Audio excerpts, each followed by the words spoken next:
Hi, this is Art Motley. This is discussion board number 4. One of the questions that was asked this week was how do you identify a man's career? Uh, Dr. Roger Schultz in the video Legacy, uh, he identified the career of Jonathan Edwards, and he talked about 4 things he talked about Jonathan Edwards was that he was a Bible faithful. He was Christ-centered, evangelistic, and he was an evangelistic evangelist. He was one who was devoted to Christ, according to Dr. Roger Schultz. As I read this week, uh, the discussion board reading, Understanding Jonathan Edwards, an introduction of America's theologian. Uh, Dr.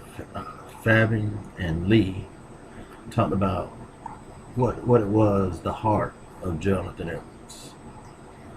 And they said that the heart of Jonathan Edwards' view of God is beauty. And he made this view of the beauty of God a great part of his theology.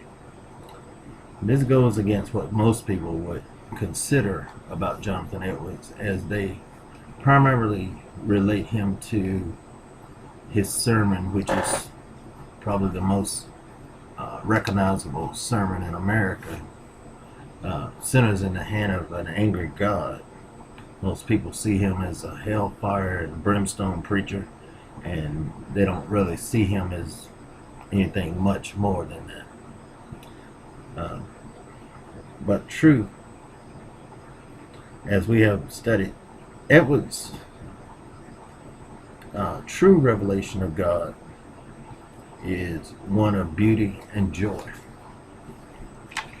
As we talked about, Marsden talks about in his book, A Life, Jonathan Edwards, A Life.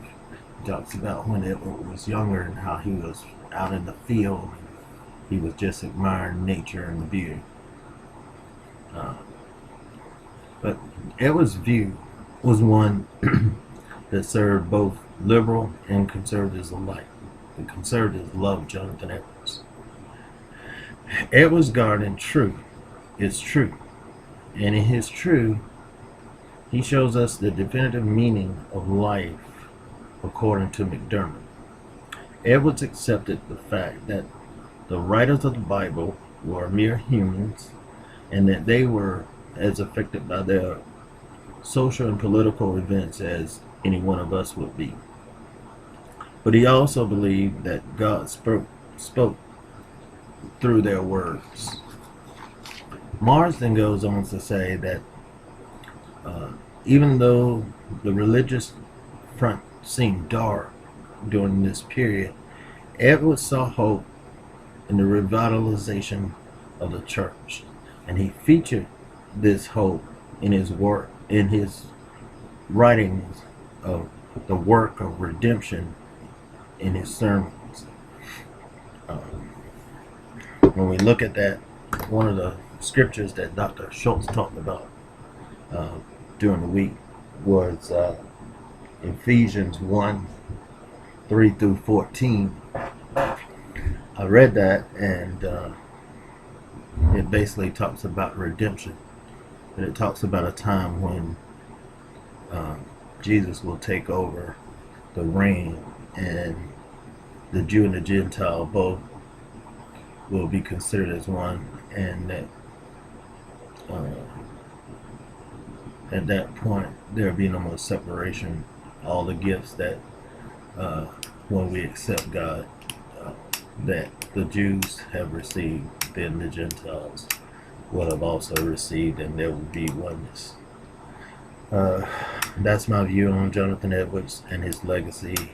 He leaves behind extraordinary work in missionary fields. He leaves behind work in the theologian field, and his great work in philosophy as well. Jonathan Edwards. Introduction of America's Theologian.